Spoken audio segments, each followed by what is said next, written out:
How about Miss Hinu? What you pulling? Uh, so, so I mentioned earlier in our intro that I haven't played a lot of gacha games because just like Shin over there, once I get addicted, I can't stop. Plus, you see the mountain of backlog I have behind me. Mm-hmm. I'm Yeah. never Mm-hmm. gonna touch these if I get addicted to like a gacha game or an MMO. That's why I stop myself from starting. And right now I've been just sticking to one game. It's some other friggin' Fate Grand Order. It's one of the Son of a oldest bitch. Okay. Are you still okay? running gacha games. Shut up. Pago? I've been Um, how's Pago going? No. How are you Pago. going? The Japanese release was in 2015, so it's actually turning 10 years old for the Japanese version. And the North American release with the one that I'm currently playing is like turning 7 or 8 this year. So I've played it on release because I was a fan of, Fate Stay Night, other Type Moon franchises under that umbrella. So I was like, oh, more lore, like, more servants. Saber is one of my favorite characters of all time. So the very thought that I get to play as a mage who can potentially summon these familiars, these heroes, legends, myths, whether they be human, supernatural, whatever, they Because it's become my great familiar civilization. and they help me save the world. So that sounds like a fun thing to do because it, I guess if I'm gonna sum this up, someone messed up the timeline of human history. So you get to basically kind of time travel to the past, correct the timeline so that you're gonna save the future. And to help you out, since you're a magus, you need familiars. You're not really a particularly strong magus, so you need help from these spirits, heroic spirits. They can be good, they can be bad, whatever, but you need their help. So yeah, like other gacha games, I guess the main driving force for people to play this would be, of course, the characters.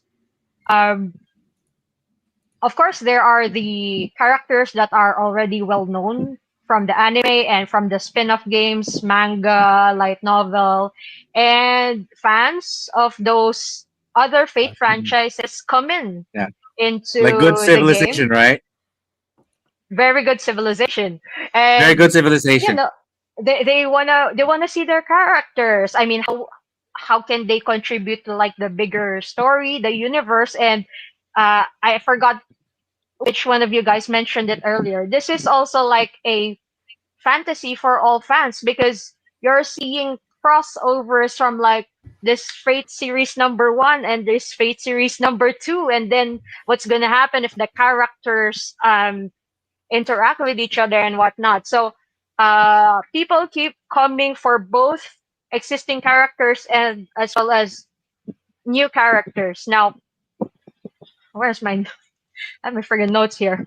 Da, da, da, da, da. Now, since I mentioned that this is also one of the oldest running gacha games, mobile at least, I don't think it's released on the PC. So currently, it's only available via iOS, Android, and maybe you can play it on a tablet or on a PC using like virtual machine, virtual phone, whatever. So unlike the games that were mentioned earlier, like the Honkai Star Rail, Genshin Impact, if you can see in the gameplay videos, it's still in 2D. Just like the Final Fantasy, it's 2D. And um, since it's also like an older game, it doesn't have any automation.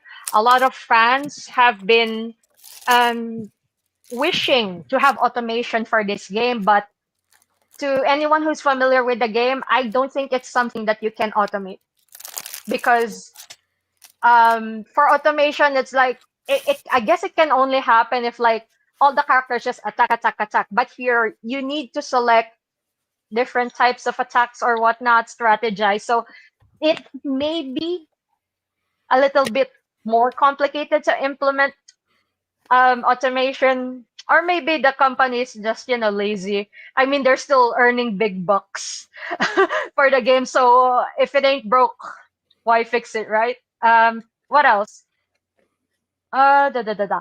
Ah, it was mentioned before that one of the cons of gacha games is that people spend real life money. If they run out of the game currencies that you can use so that you can roll for your character, if those run out, and if you really like a certain character that's currently featured, other people would put in their card information, use real life money. Now, as mentioned earlier by Drew, in other countries, there are some kids who actually input in their parents' credit card information so that they can continue playing the gacha game until they get their favorite character. Now, what's FGO is actually a very unforgiving game when it comes to the gacha aspect because Mhm. before it didn't have any pity system. Like even if you try and roll for your character 1,000 times, spending upwards of $500, $1,000 or more, there's no pity. They won't give you like this higher chance of guarantee that you're gonna get the featured character. I God, I think they only implemented it maybe after 5 years, 6 years, or whatnot, Shit. because other games Woo. actually have it.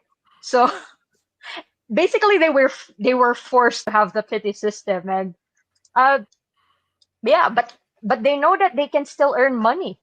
They're still earning money. They do not have 3D characters.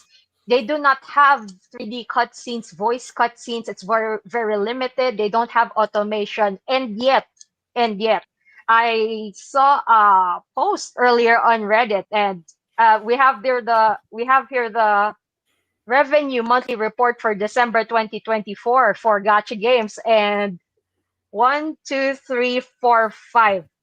Fate Grand Order, top five. Uh, First one is Love and Deep Space. I'm not familiar with it. Zenless Zone Zero, Honkai Star Rail, Genshin Impact. So we see there the Hoyoverse games are dominating the field. We have Fate Grand Order, and then of course we have the older titles which are more well known from before. We have Arc Knights at number 7, Infinity Nikki at number 9, Azur Lane 12, Umamusume, Dragon Ball at number 18. So a lot of games. I guess to anyone who would like to get into gacha games, there's a variety of genres that we would have here. Uh, we have like Fate Grand Order, wherein you can play as a master. You're a mage and you're there to save the world. We have um, Genshin Impact. I think they call you like adventurer. We have other games wherein they call you as admiral. I think Shin is the one who play that. Some people call you sensei. So it's more of like the role playing aspect of it all. You get to embody the character. You get to have these allies. You get all of these pretty characters, male, female, and whatnot, and you just get to enjoy the adventure overall. Now, as mentioned by Drew, if you get into gacha games, be responsible with how you spend, because yeah, at the end of the day, it's kind of like gambling. Sure, you can make a career out of it, but just make sure that's not gonna make you go into the red.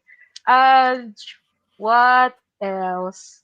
Oh, and lastly, I heard from my friends that there's a certain gacha game, Grand Blue Fantasy. It's the game actually that Drew showed earlier. They have a collab with the anime slash manga Negima. So to anyone Ooh. who's a fan of Negama and who's also playing or used to play Grand Blue Fantasy, maybe that is a collaboration that you guys would like to check out. Now, yeah, I guess that's for me. Last word. If you want to try out Fate Grand Order, I say good luck to you, Master. That is hell you are walking into. Back to you guys. And Um, yeah. do you need to, for the casual players? Do they need to at least watch some of the anime series, or at least read some of the comics to appreciate this further, or they can just go blind? You can go in blind the game because the the contents of the game they only focus on like what was written specifically for this game. They may make references for the other series, but it's yeah, it's not really needed. You can just jump in and play. Just jump in and play, and pull. There you go. Fate I'm Grand sorry. Order. Sorry, I forgot to add in. The thing that I like about Fake Grand Order is that since all of the artworks are in 2D, they're all hand drawn, they're not the 3D models. They get to collab with different artists from all over the world. So if you're gonna see like this card from this hero from England, this card from the a hero from US or a historical figure, you get to see the different art styles of different artists.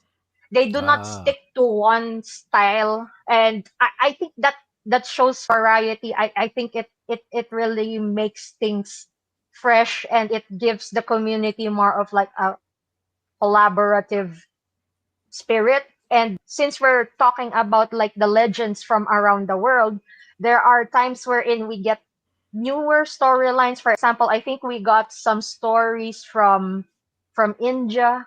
People like us who are not familiar with like Indian mythology, folklore, etc. You get to experience that in the game. I think there was also one for was it Thailand or Malaysia? I mean, you get to learn about the cultures or the mythos of other countries. Although the disclaimer is the, a lot of things are kind of bastardized, Japanese, Japanified, or whatever you would say. So, yeah, but that's it for me. Thank you again, guys. they took liberties. Basically, what she's saying. All right. I was going to say, yeah, I did observe that there are certain artwork that's not very consistent. So, Miss Hinu mentioned they hired different artists to illustrate some of the characters here differently.